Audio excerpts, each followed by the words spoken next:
guys, this could be the shortest month wrap up I've ever done. And it's like August 8th and it's taken me this long to do it. I was looking at the dates that I read what I read, and I read almost everything before the 16th of July. So you can tell approximately when the fires hit. Yeah. Now we're having earthquakes.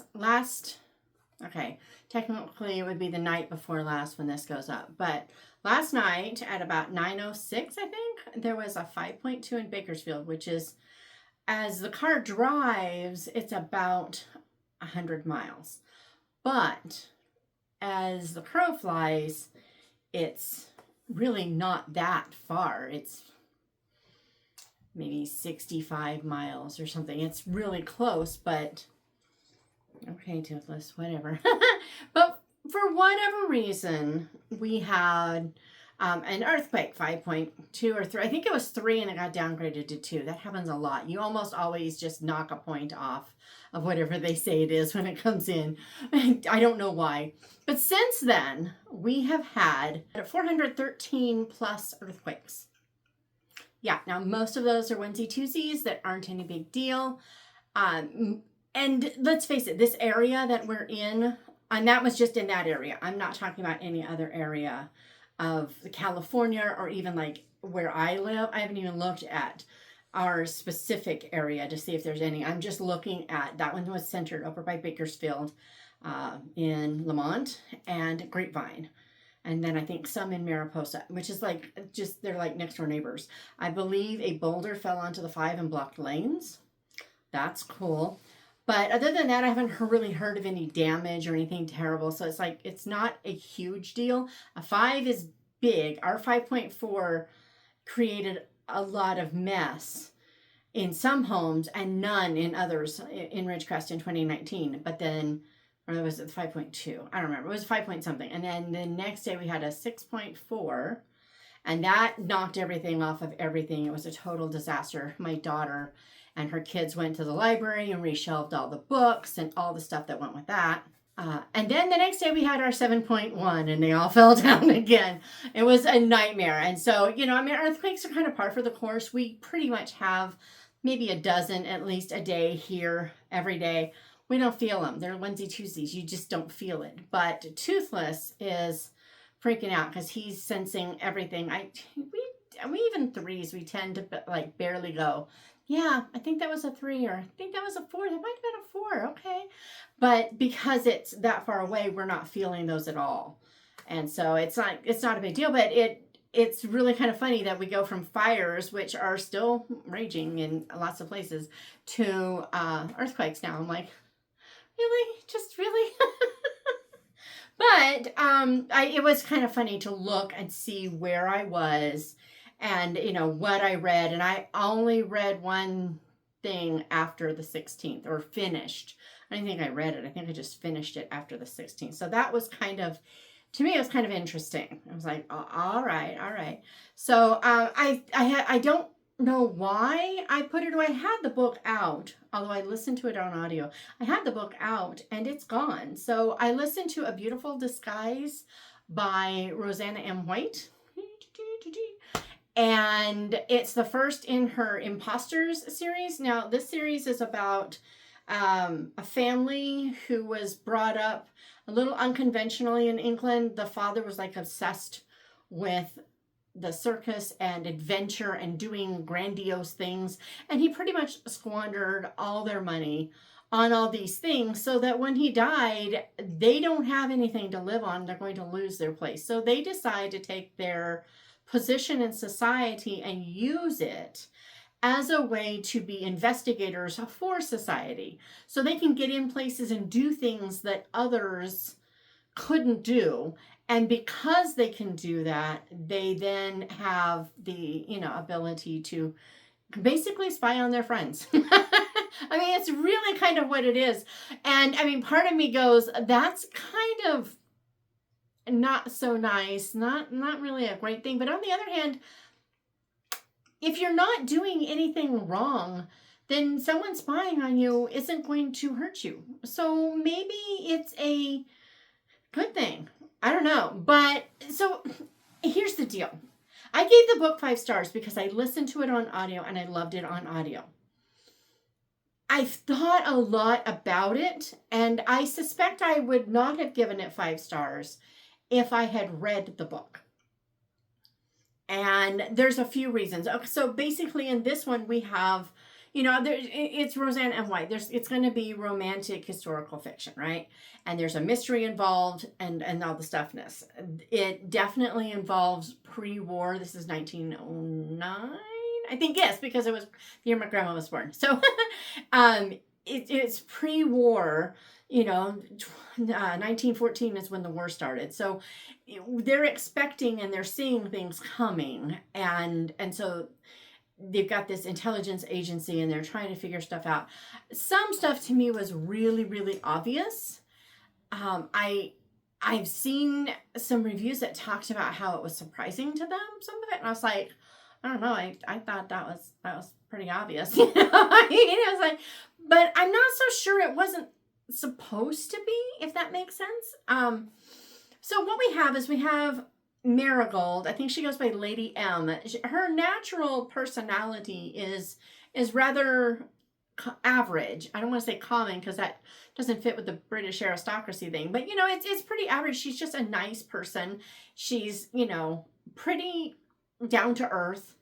But in London, when she's in London as Lady M, she really is very flamboyant. And so she's kind of playing a double personality thing, which makes it a lot of fun because sometimes what is going on, she's human and she doesn't stay perfectly in her role every minute of every day. And so sometimes there's that little flumble and you're like, wait a minute, what's going to happen here? So that was pretty cool. And so it's her and her brother. And one of the things that their dad was really into, was this circus thing. Well, he actually had a menagerie. So he had lions and tigers and bears. Oh my, there's monkeys, whatever. I don't think there was a bear, but you get it. And then they also had the trapeze, and she and her brother had learned to do the aerial arts, and they're not phenomenal, amazing, over the top. I think in my interview, oh my great, I have one coming up in a little bit with my narrator, so that's going to be a lot of fun. I'm going to have a podcast episode with my narrator just talking about narration of audiobooks, and that's going to be great. But anyway, just a little aside there. But I think in my review, that's where the view came in. See, now I know why I did it. So in my review, I mentioned something like, it's not over the top, it's circus, it's under the top. Anyway, so I or maybe I just thought it and didn't actually put it in. I should have looked. But so they're not amazing, but knowing those skills does help them when they have to do this that's all, folks. Why can't I say this word that I've said a million times in my life? This investigative, I did it. Their stuff, getting in and out of windows and, doing whatever's. And so it's a skill they have and there's a reason for it. Yeah, it's a little unlikely that you would have someone who does something like this. But honestly, I have read factual accounts of men in England at this time in particular. It's almost like they were kind of, what's the word I'm looking for? Competing in their own minds, not actually competing, but kind of competing with the Gilded Age wealthy men in the US who were, building lavish houses and doing extravagant things. It's almost like some of the, and I've read stories about this happening, so it's realistic, even though it feels like it shouldn't be, of them doing, building these incredibly ornate dinosaur collections or dinosaur bone collections, or building these incredibly rare plant collections and just wasting the family money on it because they see themselves as having deserved it, whatever. So, there's that. It has an enormously large cast of characters, which is what a lot of people complain about. I had no trouble following them. If I had had trouble following them, I would have definitely knocked off at least a star, because when you can't follow because you don't know who is what, that's really frustrating.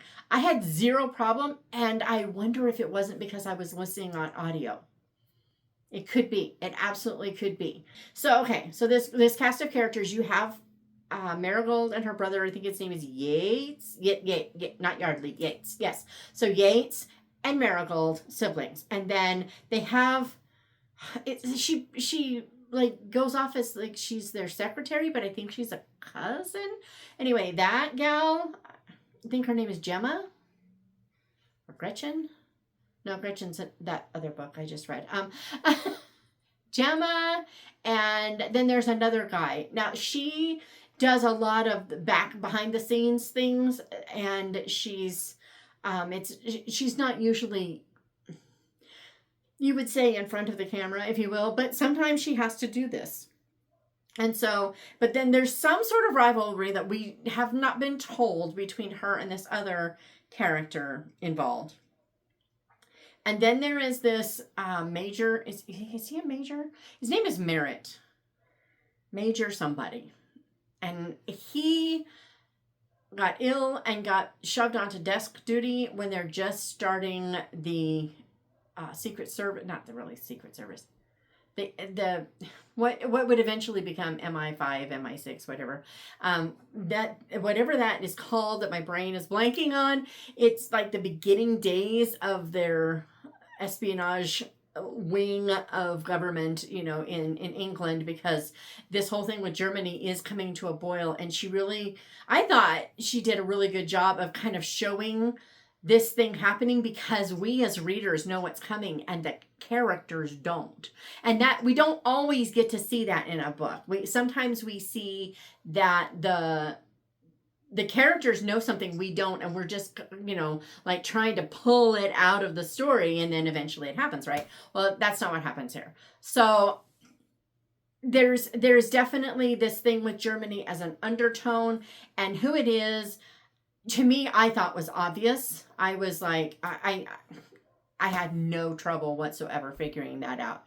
But how they were going to pull it off, they kind of felt like they were bumbling a bit, which is good, because this is international espionage and intrigue. And if they had just got waltzed in and managed to make it work, it would have completely been a mess. So, and I love that she did some of the things that I love in British fiction. And I can't really say what it is without it being kind of spoilery, but she brought in some of the things that you love so much in British fiction, and she used it well. And so I really loved it. I gave it 5 stars, but I will say, I suspect I wouldn't have. A lot of people don't see chemistry between Marigold and Merritt. Just realized they have the same letters, as does Graham and Gemma, or Gretchen. That's Gemma. It's got to be Gemma. So that's kind of interesting that she's doing that, because that's like something I avoid like the plague. Sometimes you can't, but man, I avoid it when I can. But anywho, she, some people felt like there wasn't that chemistry between them. I disagree, but I am not the one, and we'll get into that in a minute. I'm not the one to go with by that, because I don't want slobbery chemistry, or like my friend Florence says, I don't want electric cheese. I don't want the spine, the jolts going up and down the spine, and all the tingly fingers and all the stuff. It's like, no, don't electrocute the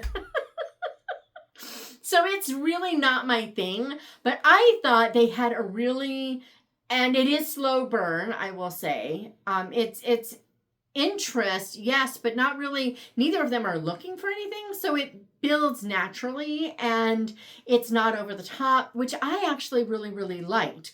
Some people didn't, but okay, whatever. Some people thought the characters were flat. I didn't. But then again, I listened to it on audio, and I do think that made a difference in this book. It doesn't in every book, but I do think it did only because people who just love Rosanna White and her books, a lot of them were even saying, yeah, this one kind of fell flat for me, and one gal DNF did, and one review was just meh. So it's not everybody's cup of tea, but I think the reason I liked it so much was because audio. So there's that one. Next up, I did do one Jane Austen July thing. I read Sense and Sensibility, and it's really funny. My Goodreads says that I read it in 2010. I really don't think I've read the whole thing before. And at first I just thought that maybe I was like pushing the adaptations I've seen into, you know, some sections that maybe I've read. But now I almost wonder if instead I read an abridged version.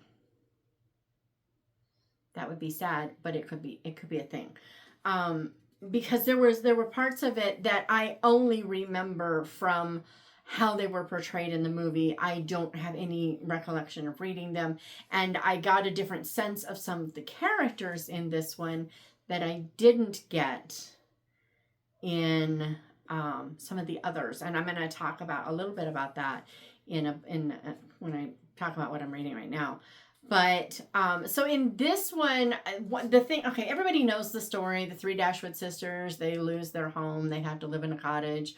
They're totally reduced circumstances. They have no dowry, so they're not going to marry well.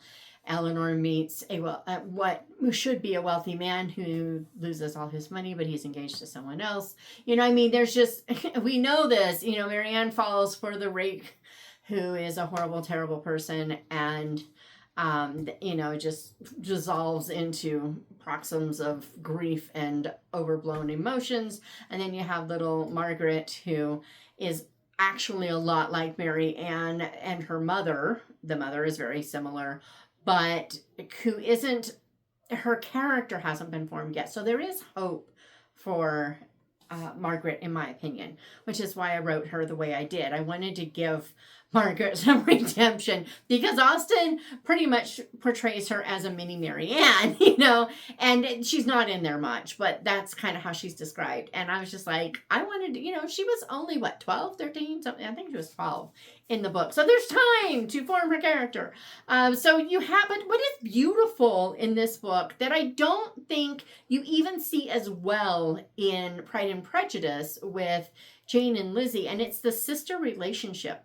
You know, in Pride and Prejudice, you have 5 sisters, and you have Kitty and Lydia, who are close, but it's more like they're bad influences on each other, really. You know, Lydia is the stronger personality, and Kitty follows where Lydia goes, and Kitty has never been able to really develop herself because Lydia was so much more overblown as a personality. Jane and Lizzie have a very sweet relationship, and there is a tiny bit of Eleanor and Marianne in theirs, although not in the same ways, but you know, that sensible versus more led by emotion. You do have a little bit of that in those two. And then you have Mary, who's left alone, but you don't really see the deep love and affection between those 5 sisters that you really do see between these 3 girls. And so I think that was a lot of what Austen was showing here, and she does a really good job. She shows the utter folly of not only allowing your own emotions to rule your actions in your heart, because we all know what the Bible says about the heart, you know, but also about the folly of assuming that if someone else's reactions and actions don't mirror what yours would be in that situation, then they have no emotions. And that, I totally sympathize with that. You know, I have run into a lot of Mary Anns in my life who just really, so frustrating, because I don't emote outwardly, and because I do appear pretty cold. I've been called some really ugly things because I just, it's not who I am. Because of that, people have made assumptions that I am that, as opposed to wondering, well, are the emotions there? They don't even wonder that. They just assume they aren't because they can't see them, because for them, if the emotion is felt, it is shown. Well, for some of us, we process our emotions. We keep them inside until we know what to do with them. And it's not that we never show emotions, but we don't. Some of us are more private about it. And there's nothing wrong with that. And there's nothing wrong with being outward with your emotions. It's when you let them rule you either way. You know, some people just let them rule them inwardly until they're horrible, bitter, terrible people. We don't want that either, you know. And so she does a really good job of showing what happens when you either are naturally reserved or you are put in a position that you have to be naturally reserved. You know, the whole thing with Lucy, it isn't just Eleanor's personality that keeps it all in. It's also she's bound by her word, which she gives before she knows what she's giving, which is a lesson to us all, right? Not to say anything. So she can't. And so, I mean, that was really cool. But I really think the biggest story in here is all the men that I ran across. You know, you meet their brother John, who is a weak man, who is a self-centered man, not in an overtly, I'm going to focus on me, but in just he's never been taught to look to others. And he did what many men do. He married foolishly and married a much stronger-willed woman who could lead him in terrible directions. And because she leads him in his own vices and follies, selfishness, stinginess, you know, a lack of regard for family, okay, and definitely a love of money, right? Because she leads him in what is already his weakness, he just becomes weaker. And then you have Edward Ferrars, who is also a weak man, and yet he is strong too. He was foolish at first, okay? He made a very foolish, young, foolish thing. And it shows how it could happen. You know, when you are in a controlling environment and you are sent away to a place where you are valued as a human, where you are treated with care and kindness, you can mistake your appreciation and your gratitude for that kindness for something more. So he's foolish, but it's because it was that folly of youth thing. But then he's honorable because he gave his word. And in this era, that meant something. You know, you didn't engage yourself to someone and then just break it off because it was easy to. For one thing, it was a legal nightmare if someone chose to make it so. That breach of promise thing was real. So he sticks to his guns, and he, you know, even his interaction with Eleanor, I know I used to think that he allowed himself to play with her affections, and it was just an indiscretion on his part. But when you read in here, he truly thought that Eleanor had no regard for him because she is, like her sister says, she's very reserved. She doesn't show things. She didn't play the silly games that many of the young ladies do, which I'll talk about in a minute. And so because of that, he misunderstood the situation, and that wasn't completely his fault, but it was a lesson. And then you have Mr. Palmer, who married a really, really, really silly woman on the one hand. Mrs. Jennings' daughter is totally silly, but she's also really good-natured, and she doesn't let him get to her. She doesn't, it's the ultimate in grumpy sunshine, and you don't like him at first until you do. And I think every movie that I've seen with Sense and Sensibility, I think they showed him crazy well. Just saying. Then you come across Willoughby, who has misused and mistreated, and he is everything that John Dashwood is, and yet without the self-restraint even so much to say is the pride that doesn't allow you to make a fool of yourself that John Dashwood did. And maybe if John Dashwood had been as dashing and handsome, maybe he would have just let himself go, right? Who knows? But Willoughby has no scruples. It's all about him and what he wants and what makes him happy. He is the male version of Marianne without a conscience and with the freedom to get away with just beyond. He's what Marianne could have been if she had been brought up today with today's mores and freedoms and all the things. So John is his name John Willoughby?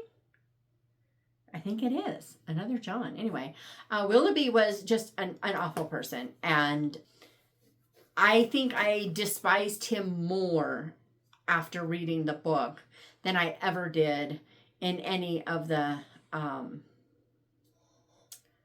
adaptations. Then you had Robert Ferrars, who is John Dashwood. He has the supercilious attitude. He has the self-centeredness. He has the avarice. He has all the things, and he uses Lucy Steele for his ends. And yet, like John Dashwood, he's foolish, and he gets himself trapped. I think he's going to wake up, and we're never going to see it, right? Sorry. Toothless. But I think he's going to wake up someday and go, whoa, wait a minute. What have I done? Uh-oh, right? And so that was kind of cool. But basically, I really feel like this book was a warning to young women that they need to be very careful to discover the character of someone and watch them closely before they give away their hearts. And I almost wonder if that doesn't mean that, and there's no... you see it in a lot of her books, which is why I'm going to say this. I really wonder if that isn't why, she was engaged for 24 hours or less. I wonder if she didn't figure out some things after having time to think it through and realize that there was something in that man that she couldn't respect.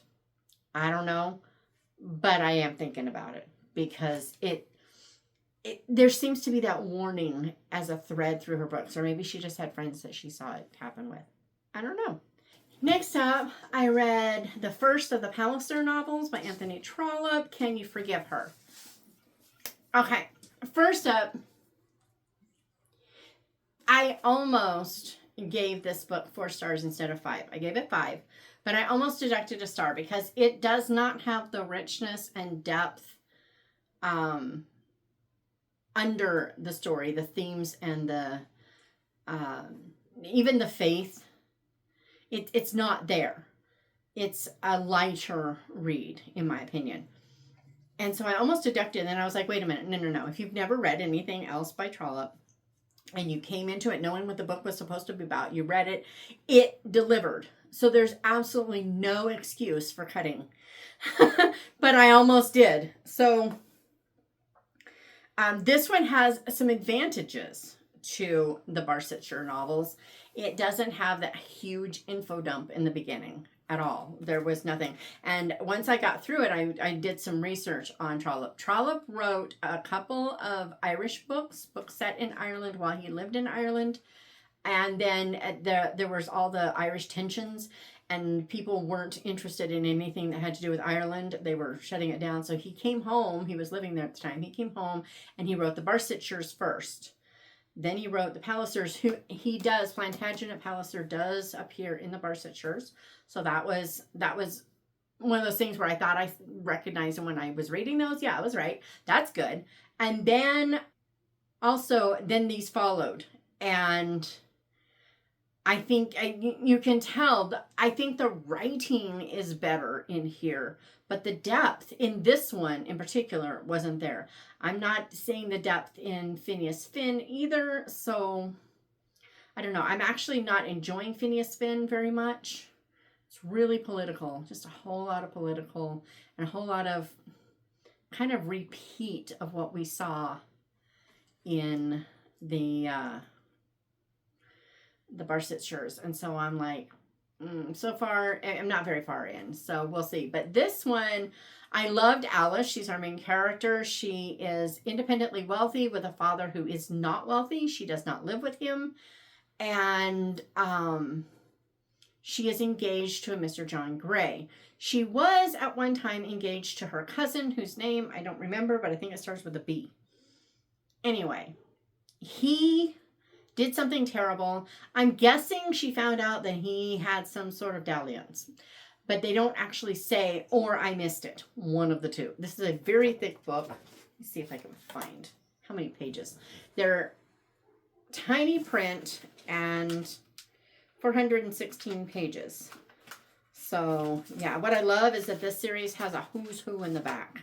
So you kind of get a, anyway, in Can You Forgive Her? No, can't he? No, can you? I keep wanting to say can he. Can you forgive her? John Gray loves her in his way. He's not a Marianne Dashwood. He is very much an Eleanor. And he shows it in really quiet, sweet ways. But he's just a very sincere, but if you didn't know him, you wouldn't realize just how much he cares about her. And that was really watch unfold, because you don't know it at the beginning and you see it throughout. And I don't think I'm spoiling anything to tell you that. She decides to break off her engagement and go back to her cousin because he decides he wants to go into Parliament and he needs her money. And it's one of those things where he kind of needs her.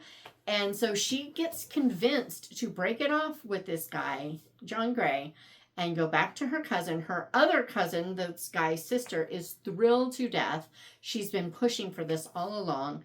And it's just a soap opera nightmare in that regard. She appears not to know her own mind. And she appears foolish and a little flighty even. And yet she's not. There's subtle depth to what she chooses to do. She does what she does because she thinks it's right, rather than because she thinks it's what she wants most. And it's the entire story of her discovering just who this cousin really is, just what he wants from her, just how much he weasels out of her. He's a horrible person. But it's not just her character growth. And it's not just this John. John is this steady, standing by her regardless of her chucking him, the whole 9 yards. But it's his growth too. But mostly, I see the growth in the sister, in understanding what is happening, in realizing that what she wants isn't necessarily best. And in all the hoopla and the frustration of the parliamentary process of getting elected, and oh my gravy, it was unbelievable. If this is a picture of what it was like, and I really suspect it was, you can see why so many young men in England in the Regency and Victorian eras in particular, when they had the most wealth that these families had really, built over these years, and, increased their lands and increased their profits, and these kids just wasted them. And it's exactly what happened here with the Gilded Age. And you think about the Vanderbilts and all the houses they built, and then just squandered their, the Vanderbilts today should be so rich that they make Elon Musk and the Bezos and the Zuckerbergs and all the dudes look poor. But they just squandered it. They were so irresponsible with the money. And you're seeing it playing out with these young men who don't even have any and are squandering. And you're like, where is your brains? So the story, it is beautiful. It is not as deep, but the more I talk about it, I'm seeing depths that I didn't see until my brain had time to percolate. So I'm really glad I did give it 5 stars, because it is worth 5 stars, and it is deeper than I gave it credit for, but it doesn't have the rich faith behind it. The Barsetshires don't preach, even though you're talking about it's a clergy oriented series. The whole church thing is there, but it's got rich faith underneath supporting it all, but there's no preaching per se. This doesn't have that kind of faith underbelly, but there is definitely a moral underbelly that it's showing. And so for that, it was really good. Really loved the book, and hope I'm going to love the series, although not a lot of confidence with the second book right now. Okay, then I read Murder at an English Seance by Jessica Ellicott, and I'm going to say up front, it's another Beryl and Edwina mystery. I'm going to say up front that I did not expect to like it, but I really wanted to, and it was because of the whole seance aspect. I don't enjoy those. Will say what I loved about the seance aspect was their job was to go in and discredit the medium, if you will. It's really funny. I feel like I didn't figure it all out all along, but I know I did. It's kind of strange. I think the smoke has affected my memory. But, okay, in this one, I gave it 3 stars. And that might even have been a tiny bit generous, but I listened to it, and Barbara Rosenblatt narrated it, so of course it was amazing. But there were some problems. There were some inconsistencies in the plot that didn't go well for me. If it was different characters having different perceptions, and that created an inconsistency in the straight narrative, I can handle it. I actually kind of like it when books do that, but it wasn't that, because it really bothered me. And I know that I miss those kinds of things more when I'm listening than when I'm reading. And so because I don't go back and reread a spot to make sure, right? So because of that, if I'm remembering those inconsistencies like that, they're probably pretty bad. Also, there was a lot of floundering, in my opinion, with the story. It felt like the author was just kind of, coming up for air and pushing the words out to get them in the right places, and she hoped that they are in the right place. It just, I don't know, it didn't have the strength of the writing that the other ones have had. I don't know, it just it didn't do it for me, but it had a few really great things. Charles's side plot, I can't say what it was, but it was beautiful. It was was worth the book. Forget the mystery. Glad that was all resolved, but I forget all that. Charles's side plot was amazing and wonderful, and I loved it.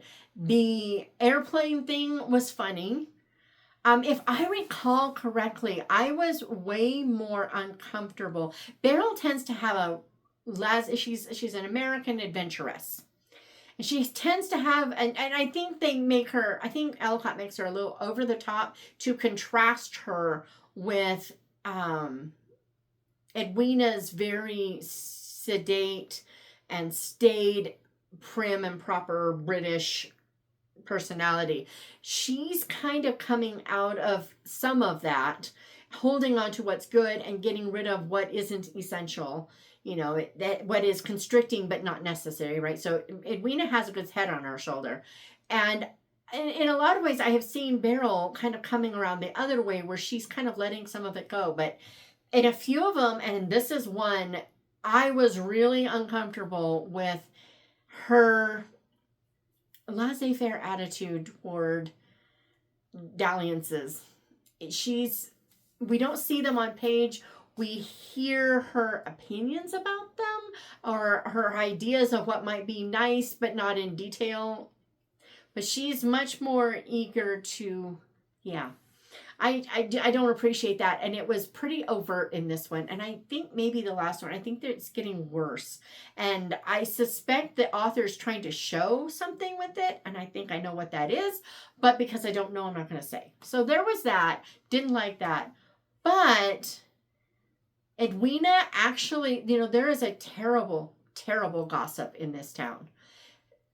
she causes all kinds of trouble. And this time, Edwina confronts her and says something. And I cheered. I was like, if Charles wasn't in there, it still would have been worth it to read the story for that confrontation, because it was so good and it was so important. And as nasty and malicious as gossip is, dealing with some of that in our family right now, let me tell you, I'm livid. So it's really important to me to see that that is done and done well, and Ellicott nailed that. And so part of me feels like, maybe I should have gone a little higher. Maybe it was even 3.5. Maybe it was 2.5 and I gave it 3, so maybe I did it right. I don't know. I'm still going to read the next one. I think I will still like it, but I'm not sorry I read the book, but I can't give it a better rating. Then I read the next Heathcliff Lennox book, A Murder at Ashton Steeple by Karen Baugh Minuin. And I love the Heathcliff Lennox books. I feel like this one might have had a few more words than, inappropriate words than I'm accustomed to with her books. I can't be sure that I'm remembering that right. But it wasn't bad enough that I turned it off. It definitely wasn't even as bad as, like, say, The Maid, which was really minor. It would have just been probably count on one hand or less. So it wasn't like over the top, but still. So in this one, the mystery takes place in where Heathcliff lives. And it's not at his house. It's at another manor house that someone has bought. There's this big group of people who meet there to sell something. Gotta be really careful so I don't give away spoilers. And obviously murder occurs, and trying to figure out who did it and why and how. And it was really good. I had 2 very solid suspects for a long time until I went, oh no, it's not. And when I figured out who it was, I felt really stupid. And, because I should have caught it. But Minuin did such a great job of directing me toward that person and away from that person at the same time that I had this extra. It was really cool. Really liked it. You had a lot of fun characters. You had a lot of not so fun characters. You saw let me tell you something. You will learn the folly of getting into debt by reading this book. It was so good. Really enjoyed it. I think I'm pretty sure I gave it 5 stars. And if I didn't, I should have, because I did have a blast with it. I am looking forward to the next one, and I'm, eager to go on.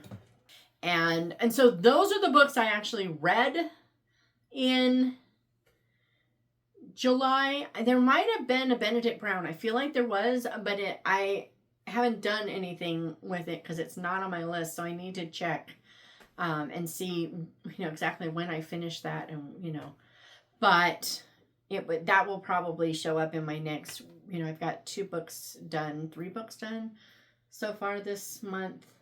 So I'm doing better. Let me grab what I'm reading right now and what I'm about to read. And okay, so this is my in process or about to be in process.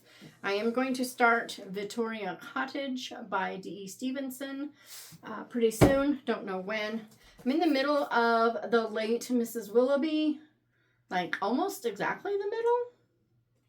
This one so far I think is better than the last one, but it does something similar.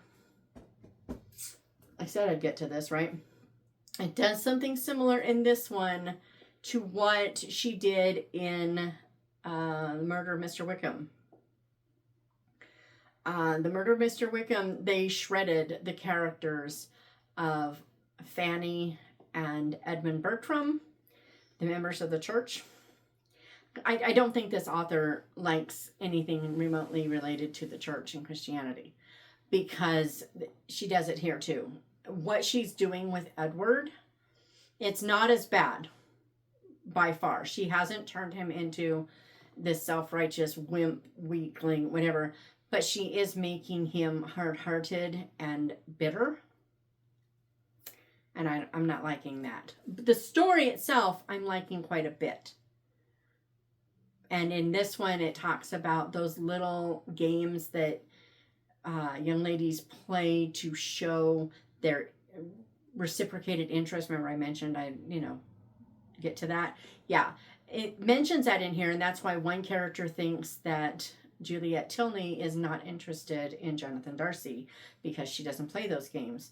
And so she must not have her heart engaged, so she's fair game. And that it made me think back to Alice from Can You Forgive Her, and how it's kind of her and John, he doesn't play those games, and she didn't play those games, and so people couldn't see, so it was kind of interesting. Liking it, not loving it. It's well written, and for the most part it feels pretty authentic to the area. I'm not getting a lot of things are out of whack, which is good. Then I'm reading, I remember I did that try a chapter. Well, I decided to go finish one. So I'm reading Elena Johnson's The Relation Trip, because this was one of the funniest openings and I really liked it. Okay, I'm going to say this is clean, closed door. But it is as sensual as it can possibly be while still being clean and closed door. It reminds me a bit of Mistletoe Countess and maybe the Ruth Grace Mitchell mysteries, the rom-com mysteries. Anyway, it's an uncomfortable level for me, but the story is fun. It is very rommy and commy. It's not just a story that is told from a rom-com perspective per se. It's all about the romance and the funniness with the romance. And if anything, it's stronger on the romance than the comedy. So I'm not disliking it. I think people who love books like this would really love this book because it is a lot of fun. It is clean, but I'm just saying they're forced to share a room and a bed, and no, it doesn't go there. But I do think it's a little naive that this guy would be able to handle this as well as he is handling it. I'm putting that out there. But not loving, but not disliking. There are parts of it that I'm really enjoying. It makes me want to go to Belize. Then I'm reading the Agatha Marple collection, 12 New Miss Marple Mysteries. I have read 5 or 6. And let me get my glasses because I have done star ratings on each story. So I've got a 4, a 3, a 2, a 5, a 5, and now a 4. So I won't be keeping this.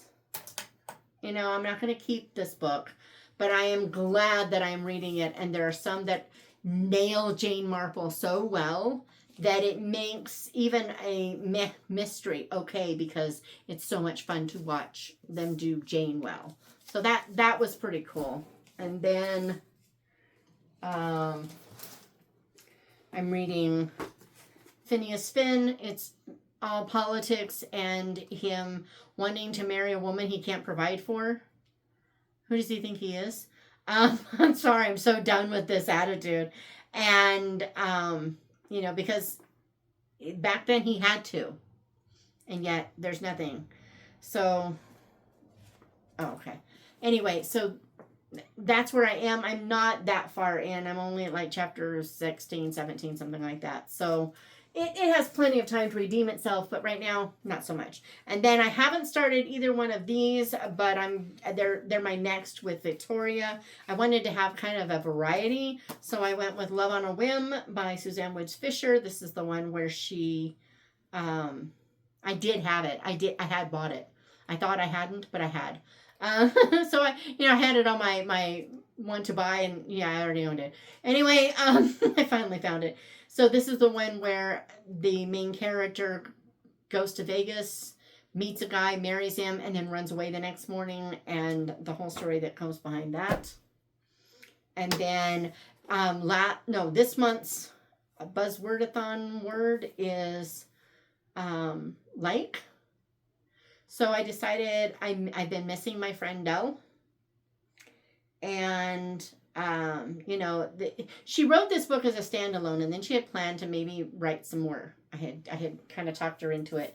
But we lost her a couple years ago. And so this will be most likely the only one. But it has like in it, and it's The Wizard of Oz in space. And I'm just kind of in the mood for some Dell humor. So yeah, this will be what's coming. But that was what I read and what I is reading and what I is going to read for the next week or so. And I've only finished 2 books, and I've got 3 that are almost done. So we shall see. We shall see. What'd you read? What do I need to know about? The dog is snoring. Oh my goodness. Well, I have an interview in just a few minutes, so I need to go. But I will be back with more fun stuffness and probably a check-in with how I'm doing with this camping, because I don't know where I'm putting these ones that are done on my camping thing, but we'll figure this out.